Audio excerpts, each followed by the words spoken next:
Hello and welcome to this session, the session One Planet, One Health as part of the University of York's Festival of Ideas. My name is Professor Mike Holmes, and I'm going to be the chair for this evening. I'm a local GP here in York, but I also I'm involved in practices on the east coast of Yorkshire and Humberside, which is obviously an area affected by health inequalities. I've been involved in COVID-19 work here in the city of York, and I'm also the chair of the trustee board at the Royal College of GPs, having previously been their vice chair with a portfolio that included international activity of the college, and universal healthcare for all was a major part of that. So hopefully we're going to hear information relevant to that this afternoon. It's first of all a real pleasure to be here in person, isn't it? I chaired a session last year online, and I think it's fair to say this is much better. So it's great to see you all, and I'm really looking forward to an interactive session. This year's festival has a theme of the next chapter, which also feels really apt. And as we've brought together a range of world-class speakers, exhibitions and performances, and a host of stimulating interactive experiences for people of all ages. And it's great to see such a range of ages represented here this evening. The ethos of the festival is to make it accessible and available to everybody. And therefore, the vast majority of the events are free of charge, which I think is a really important factor of the festival. So before I introduce you to our panelists and the topic of discussion for today, can I draw your attention to the evacuation slide that's on the screen? Just some instructions there in case of emergency. And can I also ask you to put your phones on silent for the session? The session is going to be recorded, and then that will be published online in due course over the next few days. So once again, thank you for joining us. The first job of the evening is to introduce a colleague from the French Embassy, because this session is produced in collaboration with the French Embassy. So I'm really delighted to welcome Dr. Mina Pham, who is the Counsellor for Science and Technology at the French Embassy in London here in the UK. So we have a video from Mina for you this evening. Good afternoon, everyone. My name is Mina Pham. I'm the Counsellor for Science and Technology at the French Embassy to the UK. I'm sorry not to be able to attend today, but I would like to say a few words to the panelists and to the organization committee. The French Embassy is proud to be partner of the York Festival of Ideas. Since my arrival in 2020, this has been the second issue my team and I had the opportunity to organize together with the dream team of York University, in particular Joan Concannon and Sarah Mitchell, as well as Portia Hewitt. This year, we chose to highlight two major issues of our time: next generation citizens on the one hand, One Planet, One Health on the other hand. On the 17th of June, in order to emphasize the commitment of the young generation in today's democracy's challenges, we gave the floor to the historian Helen Sunderland from Oxford University, to Yves Saint-Omer, Professor of Political Sciences from Université Paris 8, currently hosted at La Maison Française d'Oxford, and to two young activists, Yuma Hussain, a member of the UK Parliament, and Nathan Métainier, United Nations Climate Advisor. Today, the 19th of June, we will deal with global health, a challenge which has been especially at stake with the COVID pandemic. To address this complex issue, we welcome Professor Barbara Stiegler from Université Bordeaux-Montaigne, Professor Jean-François Soussana, Deputy Head of INRAE in charge of international strategy, and Kate Pickett, Professor of Epidemiology at University of York. Professor Michael Holmes, General Practitioner, Partner at HEXB Group, who will chair the panel. This panel has been co-organized with the Institut Français du Royaume-Uni and the Unique London Network, which support the visit of Barbara Stiegler to the UK on the occasion of the translation in English of her book, Adapt on a New Political Imperative. Thank you very much to you all for your participation. It's a great honor to have you with us today and to benefit from your expertise. It's time for me to leave you the floor. Enjoy the conversation. Okay, so thanks to Mina for that.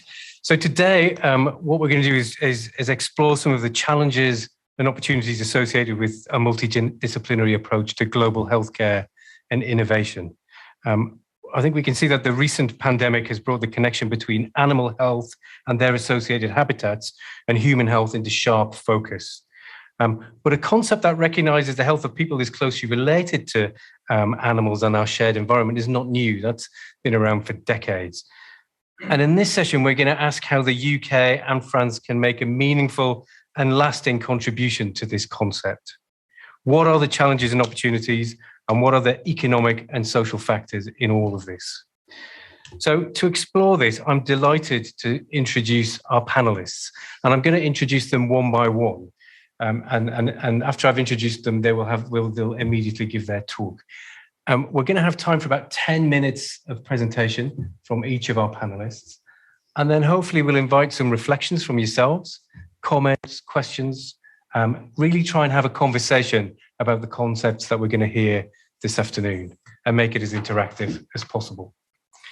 So it's a real privilege and pleasure to introduce our first speaker, who's joining us by Zoom from France. And this is Jean-François Soussana. Now, Jean-François is the Vice Chair for International of the French National Institute of Agriculture, Environment and Food. And prior to this was the Scientific Director for the Environment in France, answering to the Prime Minister. And has been a member of the governing bodies of the Joint Programming Initiative on Agriculture, Food Security and Climate Change, and of the Mission Board on the European Council for Soil Health and Food. He's also a member of the Scientific and Technical Committee of the Initiative 4 per Thousand, Soils for Security and Climate. He's published over 180 referred research papers in international journals, and as well as 2 books and dozens of book chapters, he's also been awarded a share of the Nobel Prize for Peace in 2007. He's also had the French Civil Merit for Agriculture and the Légion d'honneur, which is the equivalent of a knighthood in France, in 2020. He's also a recipient of the Gold Medal of the French Academy for Agriculture in 2011. So a real esteemed guest, and it's my absolute pleasure to present him to you now. Jean-François. Thank you so much, Mike, and thank you for your kind invitation at this York Ideas Festival. Let me try to share my screen and to present to you what we are doing with an international initiative, which is called PREZOD, meaning Preventing Zoonotic Disease Emergence. I hope you can see my screen and you can hear me. Well, we have this threat, as you rightly mentioned, Mike, about emerging infectious diseases. This is really a worldwide threat. And we know that up to 75% of all emerging infectious diseases are transmitted to humans from animals. And indeed, you can see on the map to the left all the events that are happening. And please note that some of those events are happening also in Europe. So we should be concerned about the emergence of those threats. We have a new initiative which was launched in January 21 by the French president at a One Planet Summit on biodiversity, which deals with that issue. It is supported by the international UN organizations like the WHO, like the FAO, and others that are members of the quadripartite working on the One Health issues. We have 10 countries and 130 organizations from 11 world regions. You can see the breakdown to your right. And we have also regional organizations, NGOs, international organizations. So we are working with this vision that we should work all together across countries and initiatives to avoid animal-borne pandemics while ensuring food security and the livelihoods of the poorest communities. And in this way, we can support a number of the Sustainable Development Goals. And you can see all those goals that are relevant for the One Health issue at the bottom of the slide. So we need indeed to change our paradigm here, to work on prevention and also on bottom-up approaches.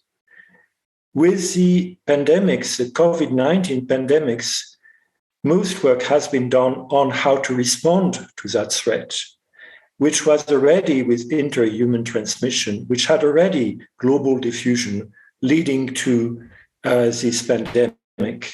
And therefore, much has been done with vaccines, with drug, with vector control, with decision support. And this was extremely important. But we should also realize that there will be next pandemics. And therefore, we should work on prevention, understanding and assessing the risks, reducing the risks. And this requires limiting the contacts that happen between the wildlife, the domestic animals, and then the humans, because we know that the pathogens can adapt to the wildlife. There are reservoirs in the wildlife for those pathogens. They can then be transmitted to domestic animals, and we can have spillover events to humans. And this leads to the spread of those zoonotic diseases. So the vision we have in PRESOD is to think about limiting the emergence through risk assessment, risk reduction, early warning systems. So we have 5 pillars in this initiative. The first one is to identify and understand the risks. The second is about risk reduction, The third about early detection and rapid response, also understanding the socioeconomic constraints for the stakeholders. And then we would like to see how to scale up the surveillance system for the emerging risks. And pillar 5 is about empowering the local stakeholders. So we want to work in a bottom-up way. So certainly there are many synergies with existing initiatives that are being developed across countries. And we would like to have an optimal connection, communication, and collaboration across those initiatives. You have a list here at the bottom of the slide of some of the logos, and there are many.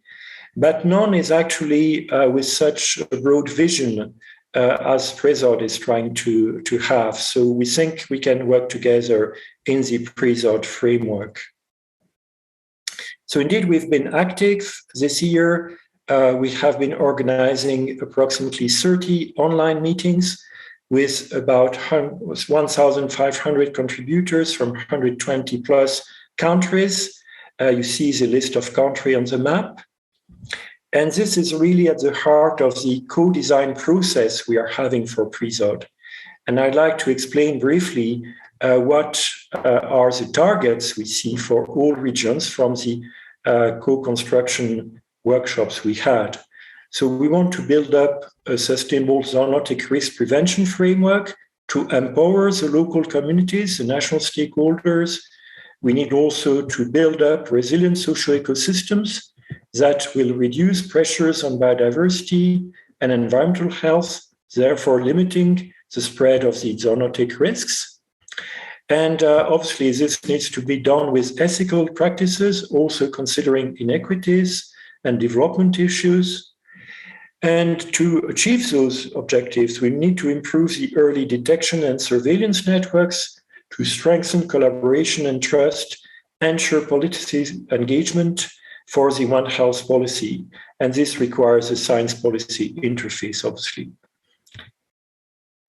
So you see our vision, and now in 2022, we are setting up the governance, the international governance of PRESOD, and we will have a first General Assembly to adopt the strategic agenda in September, and we will then launch our collaborating programs with the other initiatives and have our first operational programs in a range of countries. So thank you so much for your attention and for your questions. Thank you, Jean-François. I think what we'll do is, if that's okay, is we'll progress through all 3 speakers, and then we'll have a collective question and comment section at the end. So let me introduce our next speaker. Our next speaker is Barbara Stiegler. Barbara is Professor of Political Philosophy at the University of Bordeaux-Montaigne. She was a member of the Institut Universitaire de France, a service of the French Ministry of Higher Education that honors professors for their research excellence. She's a specialist in political philosophy and has authored 3 books on the topic, and we are honored to welcome her here from France. She specializes not only in German philosophy, but also the relationship between political philosophy and life sciences. Her books, her most recent book has been published in English in May 2022, entitled Adapt. And she's also published several books on the COVID pandemic in French, De la démocratie en pandémie, and also Santé publique année zéro, which was co-authored by François Alla. So it's my pleasure to introduce Barbara Stiegler. Thank you. Merci beaucoup. C'est un honneur d'être ici sur un sujet très difficile et sur lequel nous n'avons pas beaucoup parlé dans l'espace public en France. I am very, very happy to be here today. It's really a great honor to be here present with you today to tackle such an important subject and a subject that has not been discussed very publicly in France so far. En effet, le Covid-19 a été présenté comme un agent pathogène sur lequel il n'y a pas eu beaucoup de réflexion. Il a été question d'un pangolin, puis il n'en a plus été question. Et finalement, on ne réfléchissait pas beaucoup sur les causes, sur les causes. Et c'est petit à petit maintenant qu'il y a une réflexion sur les zoonoses et les causes environnementales. Yes, because when we had COVID-19, first of all, it was presented as a pathogenic agent, but we didn't really think much about the real reasons, the real cause. And it's only now, little by little, that we are thinking about the reasons, about the effects first, and, the fact that it was a zoonotic disease infection. So it's only now that we are actually seeing and looking behind what is the cause of all this. Yes, pardon. Dans l'imaginaire de la pandémie, dans certains pays, dont la France, le Covid a été présenté comme un ennemi. La cause, c'était un ennemi inconnu, étranger, incompréhensible. On n'a donc pas appréhendé la question dans la multiplicité, la complexité des causes qui sont évidemment liées à la crise écologique et à la mondialisation. During the pandemic, and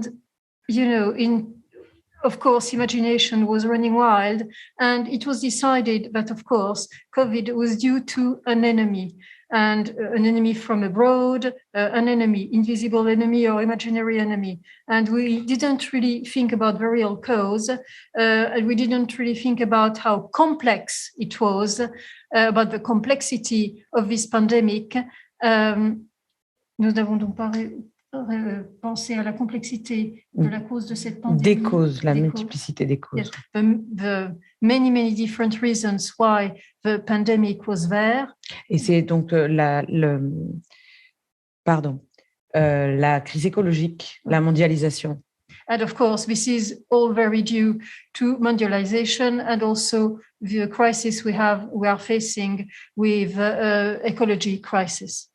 Crise écologique du fait des zoonoses, mais aussi crise écologique du fait de l'augmentation continue des maladies chroniques qui sont un facteur pour le Covid, pour la transformation du virus en disease, maladie Covid. So we have ecological crisis, chronic diseases, and also the fact that the pandemic, like COVID pandemic, is really turning into a zoonotic disease. Donc, la connexion n'a pas été faite politiquement dans l'espace public entre le Covid et l'écologie. And in public space, no connection was made with COVID and ecology. Le parti écologiste français, Europe Écologie Les Verts, par exemple, n'a pas développé de discours public sur le Covid. The French Green Party, Écologie Les Verts in French, didn't develop a public speech about COVID and its reasons behind it. Il y a des élections en France, donc des campagnes électorales depuis plusieurs mois. Le discours écologiste est concentré, à juste titre, sur le changement climatique et d'autres problèmes écologiques. Pour le Covid, tout a été délégué au gouvernement français, qui, lui, a appréhendé le Covid comme un ennemi, comme la seule cause de nos problèmes, c'était le virus. Mais il n'y avait pas de réflexion politique autour du lien avec la crise écologique et la mondialisation. So we have elections in France. In fact, we've been having elections for a while now, so we've been campaigning for a while. And the Green Party has concentrated all its campaign on climate change. I mean, rightly so, they definitely have to tackle climate change, but everything and anything to do with COVID was delegated to the French government. And the French government decided that COVID was the enemy without tackling the real cause, the real reason, and the reasons underneath. So basically, it was the virus, the enemy was the virus, but there was no political reflection behind this underneath.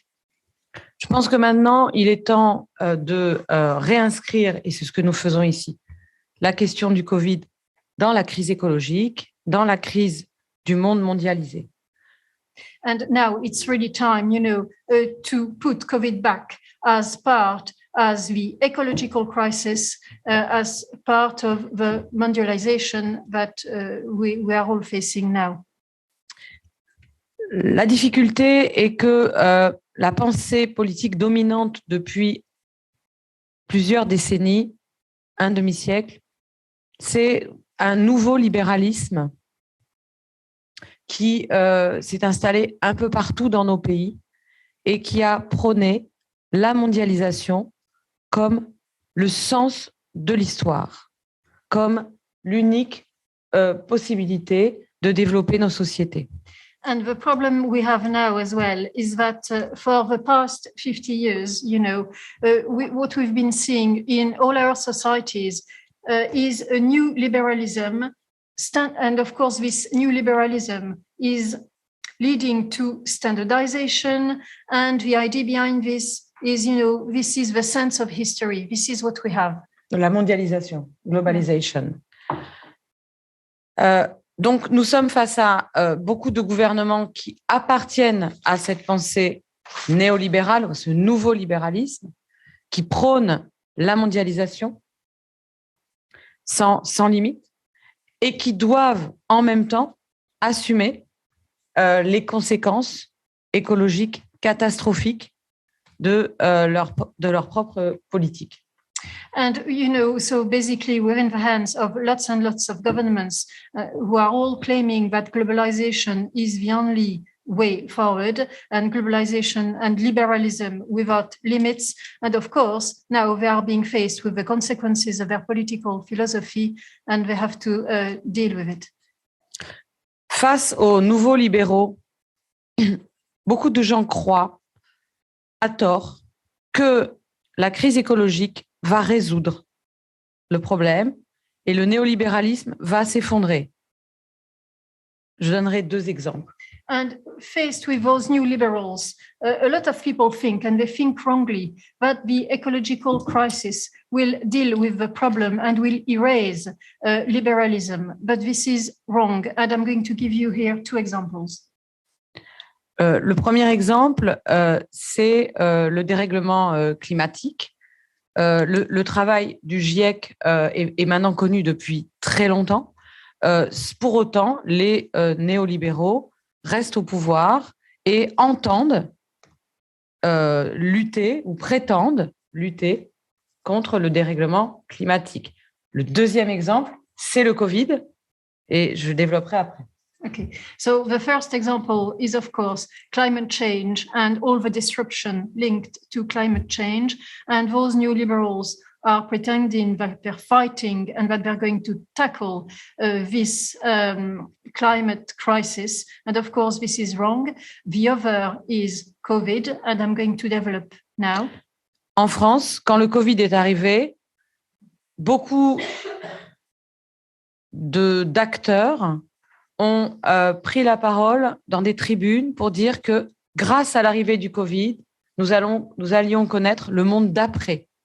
Un monde qui n'était plus gouverné par la mondialisation, un monde qui allait prendre en compte la solidarité, la justice, etc. Cette espérance que le Covid, que la crise, cet épisode de la crise écologique allait nous libérer d'un monde politique auquel on ne croit pas, nous apparaît a posteriori comme extrêmement naïf. So when COVID arrived in France, a lot of players, publicly spoke about the new world that we would have afterwards. Because this standardization would fail, and because of COVID, everything would be wiped out, and it would be a new world of solidarity, of justice, of hope, I really think that this is at best very, very naive. En réalité, ce qui m'intéresse aujourd'hui, c'est de voir comment le nouveau libéralisme se réinvente dans la crise écologique. Et je voudrais vous donner quelques directions. And what I'm interested in is to see how this new liberalism is reinventing itself as part of this ecological crisis that we're experiencing. And I'm going to give you a few directions. Une des directions, c'est une approche systématiquement réductionniste des questions scientifiques. Face à une crise, face à un problème, on cherche l'élément, la cause unique, et on va le cibler. Et on va le cibler par une solution technique vendue par le marché. Okay. So, for example, the first approach is to actually reduce science of the scientific thought and to just take out one element, one cause, one single element among all the scientific explanations, to target this very precisely and to come up with a technical solution. This technical solution will be, of course, available worldwide on the markets, and that's, new liberalism reinventing itself in that sense. Oui. Affronter le Covid-19 dans un pays comme la France aurait impliqué de développer une politique de soins, de déployer de la médecine, de développer une politique sociale, parce que le Covid, c'est le révélateur aussi de tout un ensemble d'inégalités sociales, de tout un ensemble d'institutions de soins abîmées, et c'est ça qu'il aurait fallu faire. Politically, what we should have been doing in France when we had to face COVID, when we had to tackle COVID, is to reinvent and to develop care, medical care, social care, and also to reduce social inequalities, because what COVID revealed as well was deep social inequalities. This needed to be done. Oui. Au bout de 2 ans, l'hôpital public est en train de s'effondrer. Les inégalités sociales ont été démultipliées comme jamais et tout le système politico-social, la solidarité, est fracturé. And after 2 years, what do we see in France? We see that public hospitals are absolutely collapsing. There's more and more social inequalities, and all the social framework and all the social, I would say, the fact that people tended to be more helping each other out much more in the past. This is all collapsing at the moment. Le pays est divisé. And the country is very, very, very divided as well. Very divided. La solution qui a été proposée par ce gouvernement comme par d'autres, ça a été de cibler l'ennemi. D'abord le virus, puis le non-vacciné, puis l'antivax, mais surtout de cibler le virus qui était censé être l'ennemi, c'était le discours du président de la République, le président Macron. L'ennemi, et de proposer face à cet ennemi simple une solution technique, technologique, miraculeuse qui allait éradiquer l'ennemi. L'innovation biomédicale, les vaccins. Tout a été organisé autour de ça. Tout l'argent a été tourné vers cela. Et donc, c'est la négation d'une approche globale, d'une approche sociale, d'une approche que réclament ces nouvelles pandémies. Everything that was done, was really to target the virus and to see the virus as the enemy. And then, the virus was the enemy. Then we had new enemies, people who were not vaccinated, who didn't want to get vaccination, people who were against vaccination. And that's really a speech that President Macron made himself. He was really naming the enemy, the virus. And of course, it was one single enemy with one single technical solution, and everything was around this, when in fact, it was much more complex than this. And what needed to be developed was more social work, more care, and in fact, donc, ce qui a été fait par le président Macron, c'est d'avoir un ennemi unique, alors qu'il fallait développer les médecines.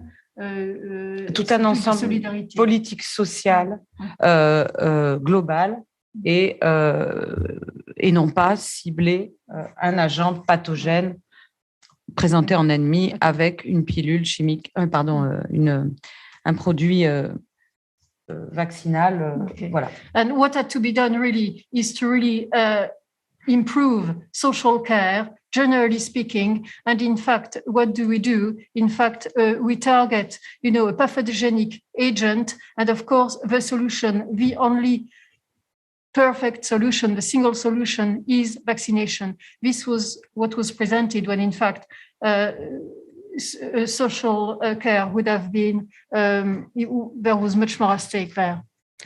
Là, nous n'avons pas de vision sociale du problème.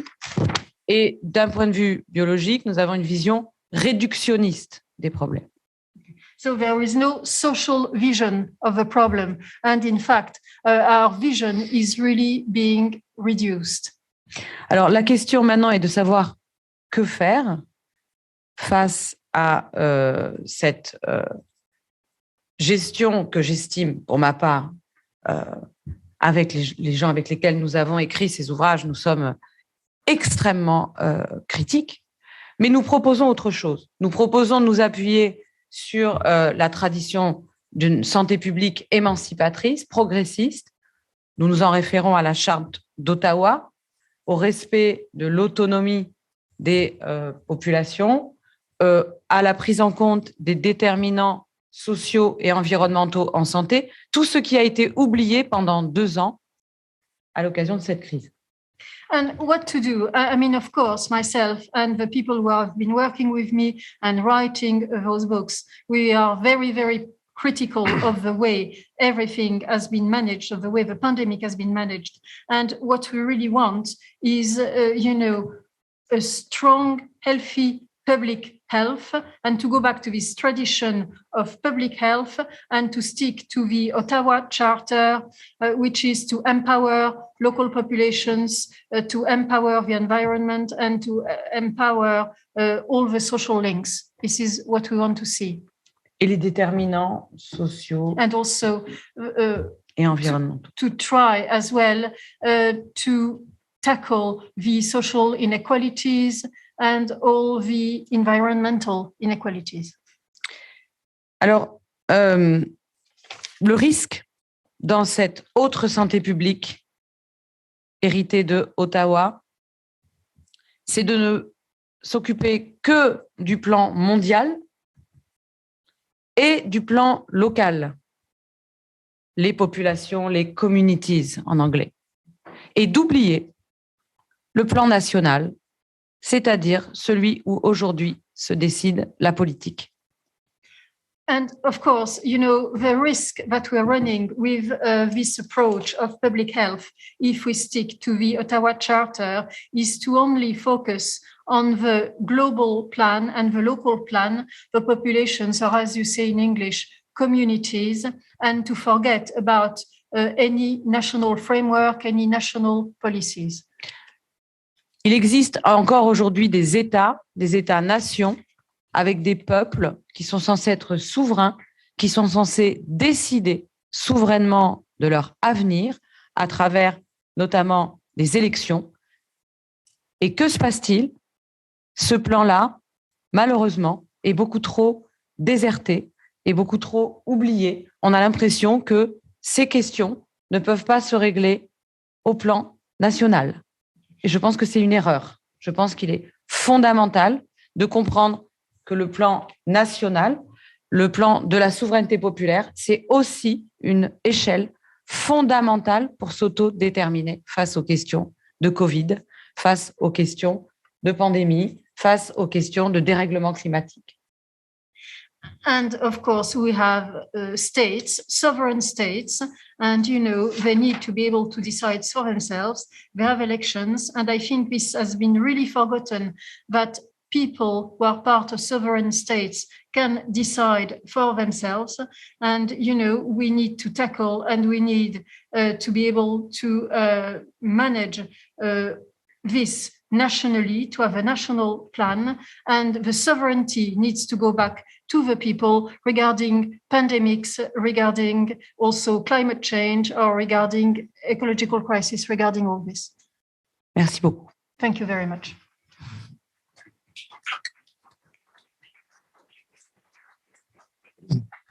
Thank you. Thank you, Barbara. Fascinating reflections on the link between politics and the ecological crisis, and then also the pandemic. I'm looking forward to coming back to that and having some reflections on Barbara's thoughts in due course. So our next presenter, I'm really pleased to introduce to you, Kate Pickett. Kate is Professor of Epidemiology here in the Department of Health Sciences at the University of York, and until recently held the title of Research Champion for Justice and Equality here at the university. She trained in biological anthropology from the University of Cambridge, nutritional sciences at Cornell, and epidemiology at the University of California, Berkeley. She was the UK NIHR Career Scientist from 2007 to 2012. She's a Fellow of the Royal Society of Arts and of the UK Faculty of Public Health and of the British Academy of Social Sciences. She's a co-author with Richard Wilkinson of The Inner Level and The Spirit Level, which were chosen as one of the top 10 books of the decade by the New Statesman and have been translated into no less than 27 different languages. And she's the co-founder and patron of the Equality Trust. Kate. Thank you very much. Gosh, it's a bit intimidating, isn't it? Being a champion of something, really. Hi, welcome, everybody. Thanks for coming this afternoon. And I hope we're going to have really good discussion after all of the presentations are over. I was interested, Mike, that you said right at the beginning that the idea that health and the environment sort of connected is not a new one. And yet, in a way, it does feel like something of a new one, a sort of more formal recognition within medicine, within public health, of how intertwined our health is with the health of the planet, the health of the environment. And when something's obvious, you look back and think, why didn't we understand this a lot earlier, really? It reminds me of how in public health, it's not that long ago that somebody actually realized that what happens to children very early on has lifelong consequences for their health. I mean, that's since I became a public health professional. And when you think about it now, you're like, how did we ever not know that? It seems so obvious. And of course, the idea that our health is connected to the health of the world we live in, the health of the environment that we exist in, is obvious, but hasn't always had the traction that it should have, hasn't always had the attention that it should have. So I want to cast our net a bit wider here and think, historically and broadly as well. And Mike mentioned that, I've written 2 books with Richard Wilkinson, who is not just my co-author and colleague, he's my husband as well. So I was talking to him about this morning over breakfast, and Richard's first book was published in 1973, and it was called Poverty and Progress. And it was about how human development, progress, is not driven by a sort of quest to make life better for everybody or some sort of noble kind of push. Instead, it's driven by humans being up against the limits of their resources. It's driven by scarcity. It's driven by constraint. So economic development, is more a history of how we're forced to intervene ever more deeply in nature, into natural processes, and constantly needing to divert more of what nature produces to support humanity. And that's what progress has been. And when we think about sort of development and talk about it as this sort of highfalutin thing that's really good for us and will constantly improve our quality of life, but actually it's almost always just been us trying to cope with the limits of our existence. When we developed agriculture, it was because climate had changed, populations were big, and suddenly we couldn't rely on our hunting and gathering anymore. Didn't improve our quality of life. Bloody hard work, actually, agriculture compared to hunting and gathering. And population health suffered for decades. We got shorter, we got sicker. In fact, recently I remember reading some research that showed in Greece, height had only returned to pre-Neolithic levels quite recently, in the 1970s. It was only in the 1970s that the Greek population stature caught up with where it had been before the start of agriculture. And so this is just one of the ways I think that we need to think about progress and development and how we work with the environment. And COVID has sort of brought a lot of attention to this interconnection with the environment. But actually, probably almost all of the infectious diseases that we experience as human populations have come from our connection with animals. It isn't just the recent ones, what our colleague Jean-François describes the emerging infections, but all of the older ones as well, they all come about from that connection with the environment. And we have, of course, more than one pandemic. A colleague at Newcastle describes what we're experiencing at the moment as a syndemic. Lots and lots of pandemics all at the same time. COVID-19 is one of them, but we have a pandemic of obesity. We have a pandemic of depression.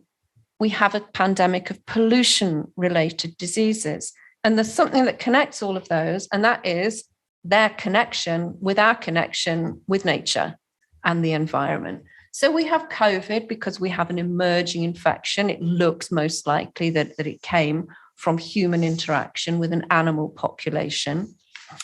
We have an obesity crisis because of how we interact with the environment and globalized systems of nutrition. We have a pollution-driven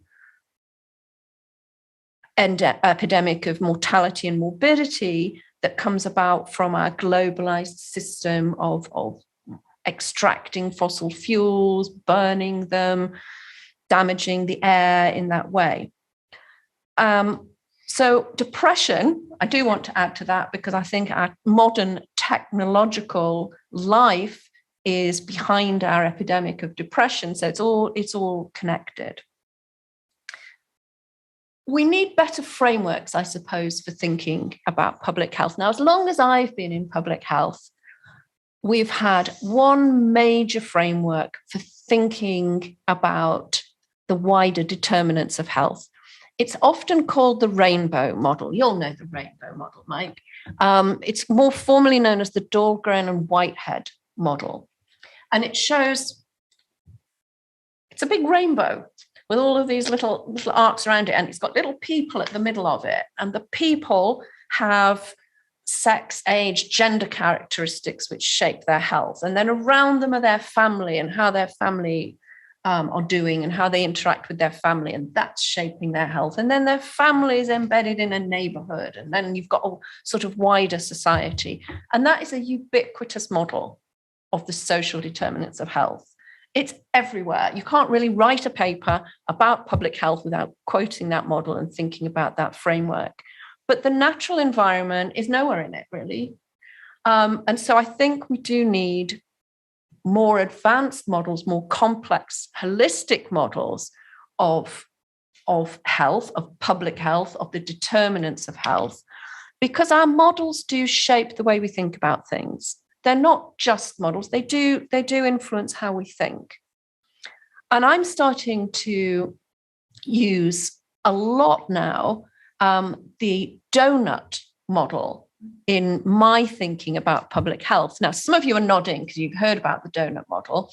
And the donut model is a model of how we create a safe, just space for humanity within the planetary boundaries, within the constraints of living on this planet and not overreaching our planetary boundaries, but with us having a social floor of good healthcare, good work, social justice, human rights, gender rights, etc.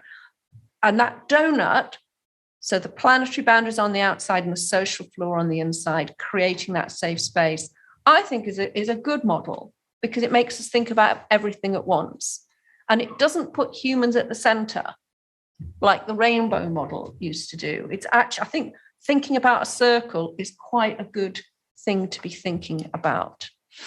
And so when we think about trying to improve human well-being or improve the public's health, then we do, of course, as Barbara has been pointing out, need to move beyond neoliberal models of development. And we do need to think much more holistically. We need to think about how we build up resilient socio-ecosystems so that if we do have another emerging infection, we can cope with it better than we coped the first time. That means paying attention to that social floor, to healthcare, education for everybody, gender rights, and social justice. But a resilient and sustainable prosperity does depend on us not transcending those planetary boundaries.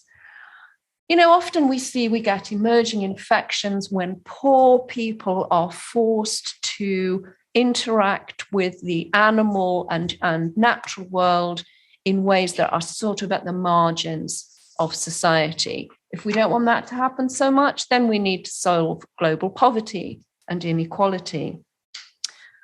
We tend to get diseases related to pollution when we're pushing at those boundaries of what the planet can sustain. So we do need the models to be right for our way of thinking, and we do need to think about ways to communicate those both to policymakers who will affect our health, but also to communities as they think about how they can create resilient neighborhoods, resilient prosperity within localities. I was glad to see that Jean-François had lots of the UN Sustainable Development Goals across one of his slides, but they weren't all there. And actually, I'd argue that probably all of them are related to one planet, one health, and not just a subset of them.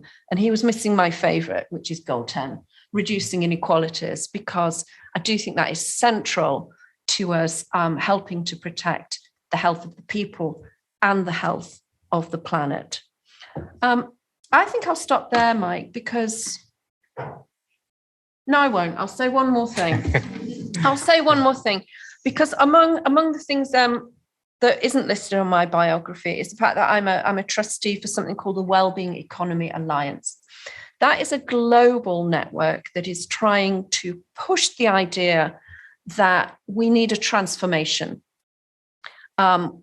for all populations everywhere throughout the world, a transformation of the goals of what our society and our economy is for, and that transformation should be a switch towards well-being, so that instead of pursuing development for development's sake, we pursue well-being for everybody.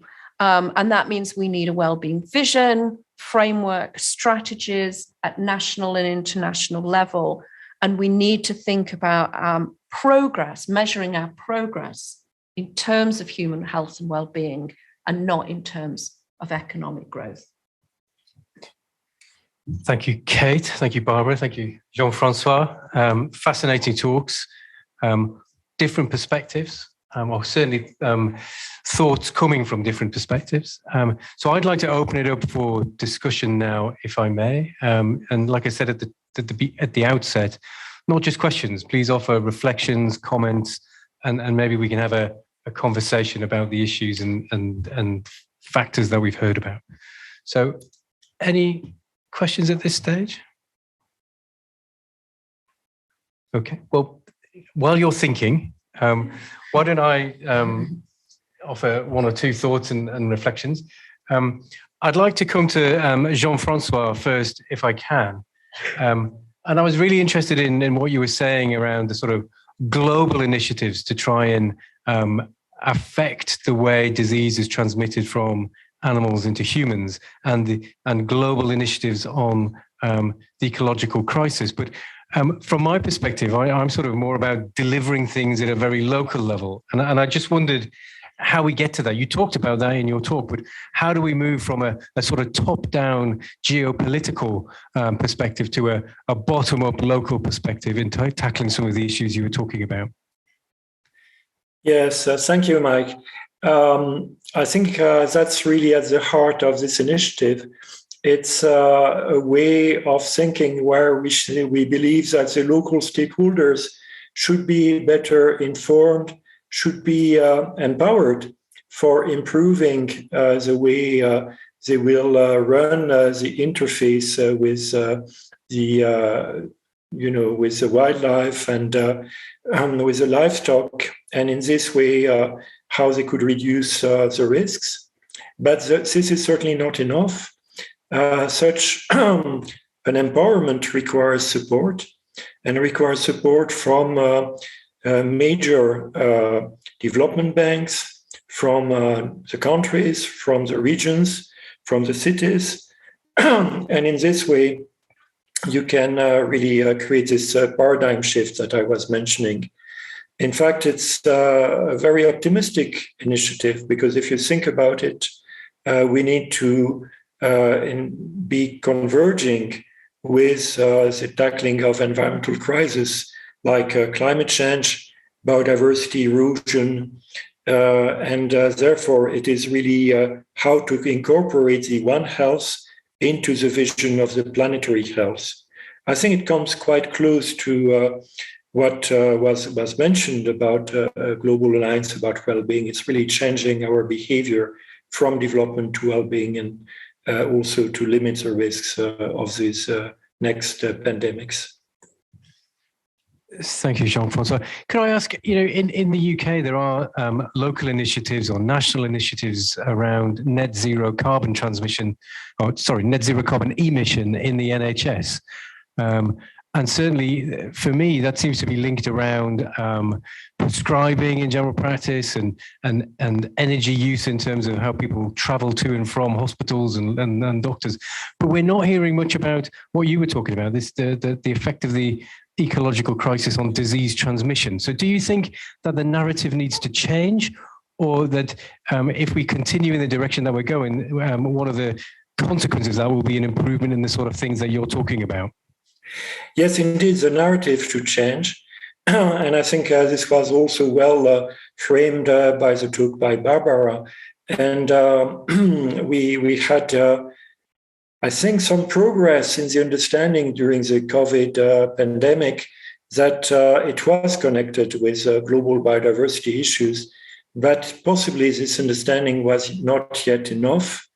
And what we need to do is to show that in order to reduce the risks, we should tackle the weakest links in those interconnections between wildlife, the domestic animals, and the humans in terms of the risks of pathogen circulation and of spillover events. So, those risks, they are much higher in some of the poorest environments where people are struggling for their livelihoods and they are struggling with wildlife use, for instance. Wildlife hunting could be one case. And it is for sure that we need to support people, but also respect what they are struggling for and understand it in order to create changes. Thank you, Jean-François. Barbara, if I could come to you. I have so many questions for Barbara. I thought your talk was fascinating and raised so many issues. But if I paraphrase it, you were talking about how the political narrative focused on the virus, which was the enemy, and didn't really look at some of the wider social inequalities, wider determinants of health that undoubtedly had an impact. In the UK, we saw early on in the pandemic, we saw higher rates of hospitalization and higher death rates amongst people in lower socioeconomic class, people in certain ethnicities. Yet when we came to vaccinate, it was all focused around age, which was seen to be determined as the most important factor.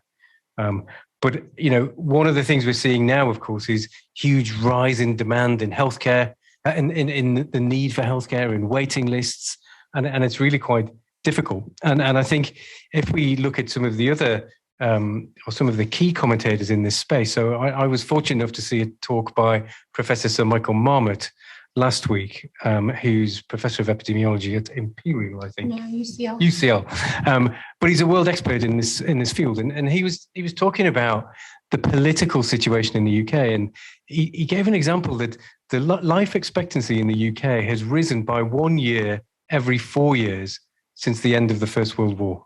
And it's almost linear until you get to 2008, and then it flattens. And in 2008, we had the global economic crisis, and life expectancy flatlined, stopped going up. But it's worse than that. If you delve into the data, what it shows that in the higher socioeconomic classes, it's still going up. But in the lower socioeconomic classes, it's going down. And Michael Marmot's been trying to raise this in the eyes of the politicians of the UK for quite some time, and is, by his admission, struggling to get that message across. And Bob, I just wondered if you had any reflections on that, because clearly it's linked to what you were saying. How do we raise the importance of social inequality in the eyes of our politicians? L'échelle pour le changement social et politique sur les inégalités, une échelle fondamentale, c'est l'échelle nationale. Je l'ai dit tout à l'heure. One major scale for political and social changes, and I said this before, the major scale is the national scale. Et malheureusement, dans les réflexions écologiques, and unfortunately, when we reflect about the ecology and all the issues around the ecology, c'est très souvent une vision mondiale avec les meilleurs experts du monde. C'est très important qu'on ait les meilleurs experts du monde qui se parlent entre eux, mais on a d'un côté les meilleurs experts du monde et de l'autre des communautés locales qui peuvent être des paysans, des villages, une ville, des communautés avec des individus auxquels on demande de changer leur comportement.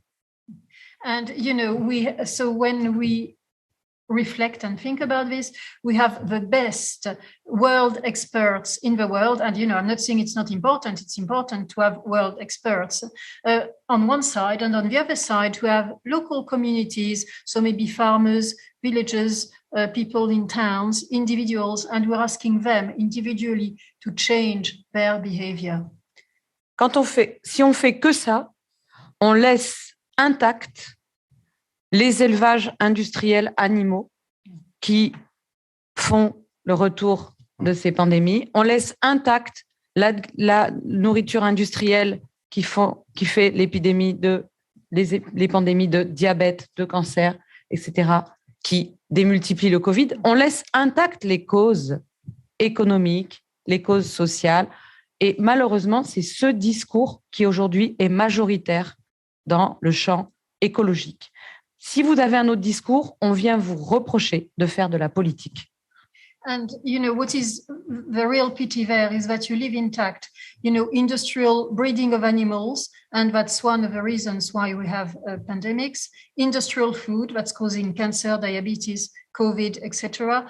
And, and of course, the social and economic framework that we have at the moment is, not tackled. And this is totally absent in the speeches around the ecology and everything. And if anybody else wants to speak differently, then they're going to be told of, oh, you're getting political. And unfortunately, those are the real reasons why we're facing what we're facing. And this is not being tackled. Thank you, Barbara.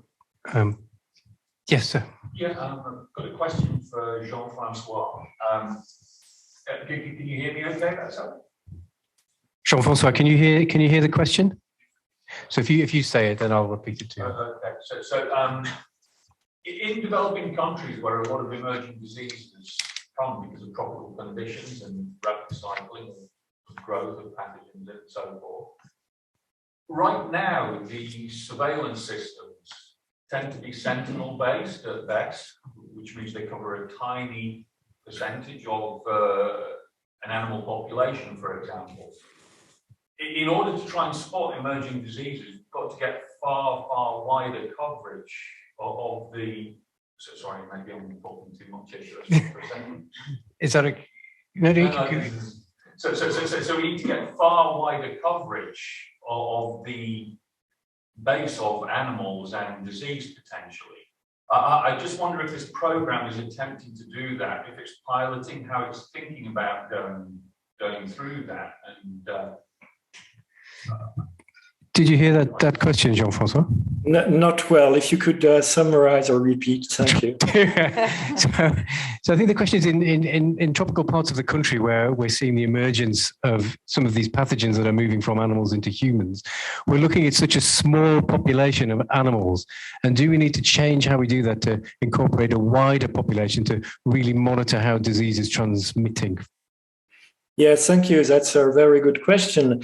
In fact, what we need to do is to connect environmental health, so really the monitoring of some of the reservoirs for pathogens in the biodiversity, in the wildlife, with the monitoring of the animal health, and then with the early signs of diseases in human populations that are actually connected with the wildlife and with the livestock. And that sort of integrated One Health monitoring is not really happening.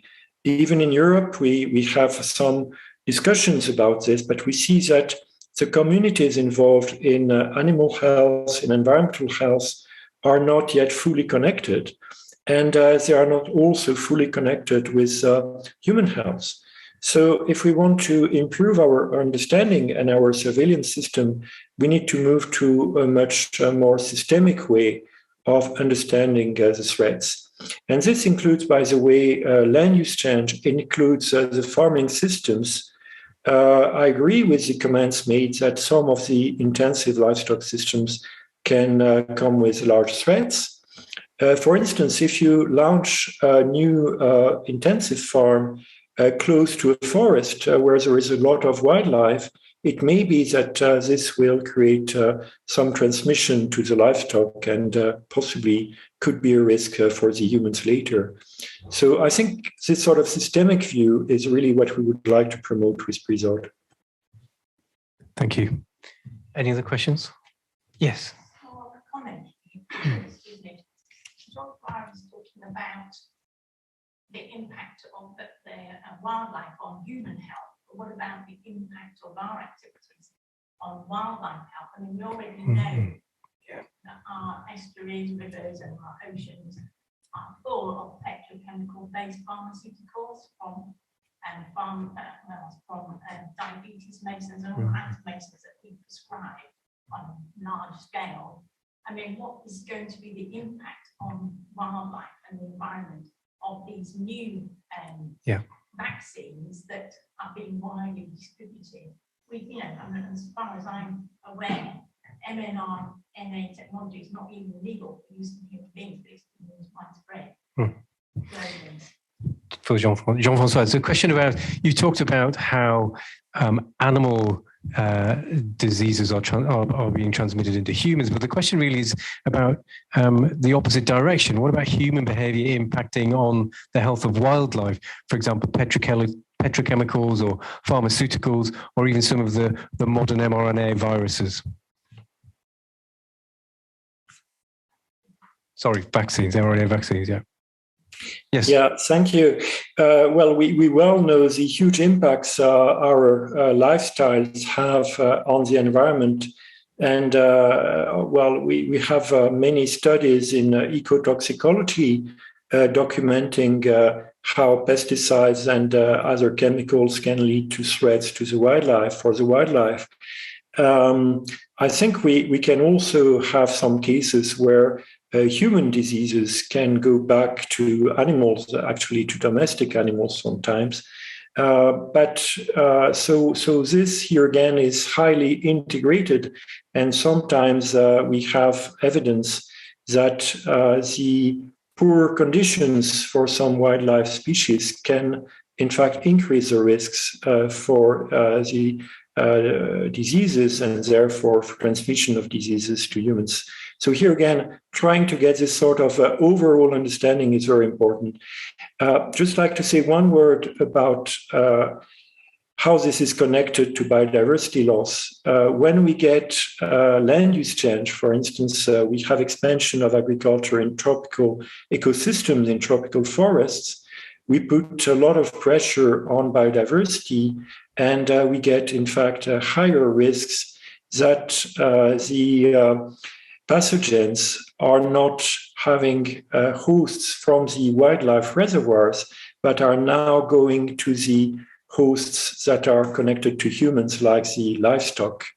And we have many diseases that happened because of humans coming also into those forested spaces. Thank you, Jean-François. I can't see any other hands. I wonder if I could ask a question to perhaps Barbara and Kate about one of the concerns I have about the sort of next 50 years or so, and that is population growth. So my understanding is if we go back to the beginning of mankind, we went from the beginning of mankind to the year 1900, and we went from 0 people to 1 billion people. And then in the 20th century, with the sort of improvements in public health, etc., we went from 1 billion to 7 billion by the end of the 20th century. What I'm told is based on, and the birth rate now has come down to 2 children per woman globally, so we're replacing ourselves. But because we have more people in the younger generations, as we replace ourselves, the population over the next 3 generations is going to go from 7 billion to 10 billion. So another almost 50% increase if we don't do anything. And I just wondered what your thoughts were on some of the issues we're talking about. You know, the health inequalities presumably are going to widen over that time. So what can we do politically to try and have an impact on that? Je n'ai pas du tout de notion de démographie et encore moins de notion de prospective démographique. I don't have notions of demographics and you know what is going to happen demographically. Je sais qu'il y a des débats depuis très longtemps. Des scientifiques pensent qu'on sera de plus en plus. D'autres pensent que ça se auto-stabilisera. Je n'y connais rien. I mean, I know we've had a lot of debates, you know, over the years with top scientists who some are thinking, you know, we will be more and more people, you know, will be on this earth. And some of us think, no, we're going to self-stabilize ourselves. I don't know. I don't have a clue. En revanche, je pense que c'est une question dans l'imaginaire et le narratif très importante, tellement importante qu'une partie des jeunes aujourd'hui décident vers l'âge de 20 ans qu'ils ne feront jamais d'enfants. But on the other hand, in terms of narration, this is, and in the imaginary of the people, it's very, very important, because we have young people nowadays, they are 20 years old, and yes, they have decided already that they will not have any children. Et à mon avis, je n'ai pas fait d'études sociologiques sur le sujet, mais à mon avis, s'ils décident cela, c'est parce qu'ils n'ont aucune confiance dans les gouvernants actuels. Ils voient très bien que le modèle reste la croissance, toujours plus d'achats, toujours plus d'échanges, toujours plus de mondialisation, et ils ne voient pas d'autre solution que de se, en quelque sorte, j'ai envie de dire, punir eux-mêmes par une attitude d'extrême austérité. Et pour moi, c'est ce que je voulais dire dans toute cette prise de parole, c'est catastrophique, parce qu'en fait, c'est au niveau collectif et d'abord au niveau national que des décisions peuvent être prises pour qu'on puisse être nombreux et que nous mangions bien sans tout polluer. Et tout ça, ça suppose de la politique. Ça suppose, ça s'apprend, ça suppose un ensemble de pratiques politiques et sociales, des choix, des combats aussi contre des lobbies industriels. Et ce n'est pas fait. Tant que ce ne sera pas fait, tout reposera sur les individus qui se sentiront coupables, qui s'automutileront ou qui s'entretueront. Mais c'est ça le problème, pour moi. And you see, I mean, obviously we have this problem there because the problem is that those young people, they do not trust any government, anybody who's governing us, they don't trust them anymore. And they think they're not going to be able to find any solutions against growth that is growing, in just without being monitored. It's about growth, buying, globalization, more buying. And they kind of tend to punish themselves by adopting an extreme behavior of being extremely severe against themselves, when in fact, I think that the answer is on the national level. It's a collective answer, policy making, decision making. We can be quite a lot of us and eat well and live well, but it's about politics and the policies we're going to put into place. This is something that we have to learn, but this is also about making political decisions, about practices, and also we go back to politics, we go back to fighting the lobbies. It's also about a fight against the lobbies, a social fight, and we have to, but it is possible. It is just about a political choice. Yes. Thank you. Kate, if I can come to you and Sure. yeah, go on. I think population is often the elephant in the room when it comes to thinking about environment, thinking about development, thinking about coping with climate change. Often I think we don't want to talk about it because it feels politically really uncomfortable. And we're also really aware of past movements that have attempted to do something about population have often been neo-colonial, or they've been very patronizing, or they've been very authoritarian. And so I think that's part of the reason we don't like to go there. But I think what history shows us is that if you want to tackle population growth, then the key is education, and particularly education of women, and it's family planning, and it's the kind of development that we're talking about where people have sufficient income, sufficient work, well-paid jobs, etc., that they can see a future for their children beyond just needing lots and lots of children to help out at home and replace one another if they die. So development is the solution for population growth, but development obviously comes hedged around with all the things that we've been talking about today. So I think it's just part of that thinking holistically that I was talking about earlier. If we're thinking about the planet, then we need to think about women's education, because that ties into demography and everything being connected. But we've not had a huge amount of help, I would say, from national level politicians in thinking through these issues. We tend to get very narrow discussions. Yeah, thank you. I mean, I think it is it is something for us all to think about. That solutions are not easy, of course. I think that's clearly true. I wonder if I could ask you about health inequalities closer to home. At the beginning of the session, I talked about universal healthcare for all. That was part of the Soussana Declaration of the World Health Organization for primary care. And that was focusing on sort of deprived countries, developing countries around the world. But actually, I think we've got issues around this closer to home.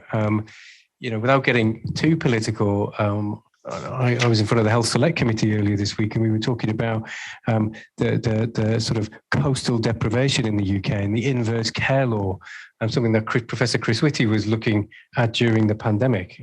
We have, if we take Hull, for example, Hull is 40 miles down the road from here. Life expectancy in Hull is 5 to 10 years less than it would be here in York, and healthy life expectancy is probably 15 years less. It's more difficult to get doctors in Hull, and it seems to be widening the gap. And where I come from, I want to try and think about, well, how do we close that gap? What can we do in the UK to create universal health coverage for all in the United Kingdom, let alone the world? Oh, it's fairly easy. In theory. I mean, we have health inequalities because we have social inequalities. We have health inequalities because we have poverty, income inequality, we have low paid work, we have unemployment. It's the social determinants of health that determine the health of the population, much more than healthcare. Healthcare is really important when you're poorly, and it's really important in the last year of life, but preventive healthcare is more important, and public health and the social determinants of health more broadly, much more so. So we do know what we have to do. We just don't choose to commit to do it. We certainly don't choose to commit to do it holistically or at a national level. So in the UK, we had our first government commissioned report on health inequalities in 1980. It's known as the Black Report, and it's really famous in public health. It made a set of recommendations to reduce health inequalities. They were all the things you might expect, like reducing poverty and improving child health and child care, early child development, good work, employment, all those sorts of things. We had another report in 1992, said exactly the same things. We had another report in 2010, which said exactly the same things. And then we had an update to the 2010 report in 2020, which said exactly the same things. And nothing has changed. And in fact, as you point out, health inequalities have actually widened. They're worse. It is worse. It is worse. Now, we've never ever had a government in this country that wholeheartedly committed to taking those recommendations on board and doing something about health inequalities. So I can only conclude that they do not care to. It does not serve their interests to make those commitments. But until we do, the picture won't change. And the solution isn't in putting more money into the NHS. Really, it is into tackling those wider social determinants. And if we don't do it, then I'm afraid we will just see things continue to worsen. And the NHS won't be able to patch it up. Thank you, Kate. Yes, great questions. Lots of good talks over the years at the festival, and lots of very good talks saying just the sorts of things you're talking about, poverty, Joseph Browntree Foundation, all of that.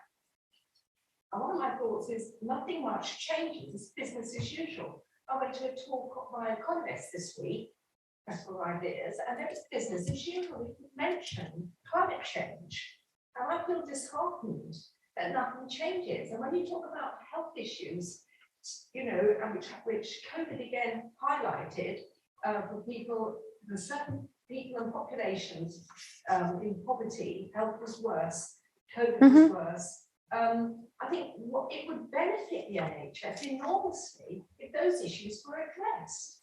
It would of course, the yes, NHS. yes. With less money would be spent on diabetes, heart disease, obesity, if those issues were addressed. Yeah. And I just don't understand why, if you like, successive governments don't address them, because it would be financially beneficial to the NHS. Not just to the NHS. Of course, if we had good public health, it would benefit the whole economy and the whole society. And you can make a business case for public health really easily. In fact, the numbers sound so big that it starts to sound like magic money. We've got Nobel Prize winning economists who have pointed this out. It is known. I mean, partly, we need analyses like Barbara's. We need the analysis of political scientists and political philosophers to help us understand, I think, why we don't get the traction we need to make those changes. And I do see commitment here in the UK at some local levels, but I haven't seen it at national level for quite a long time. So.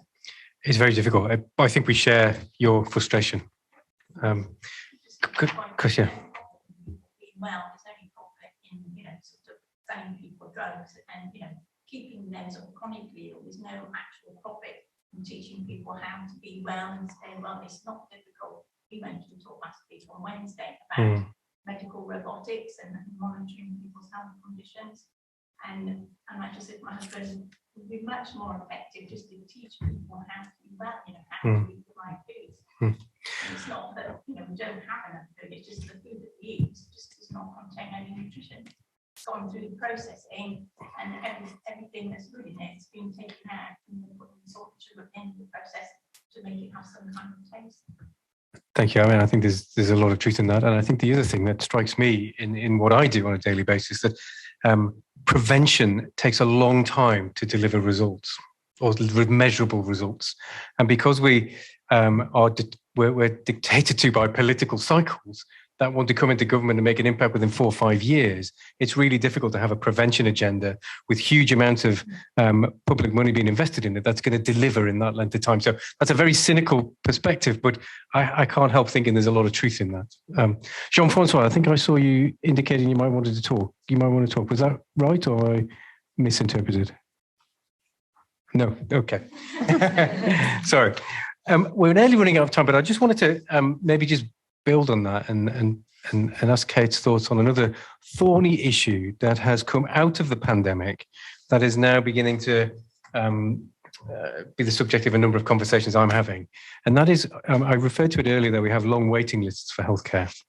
We know that the longer people wait on a waiting list for healthcare, the worse their outcome might be potentially.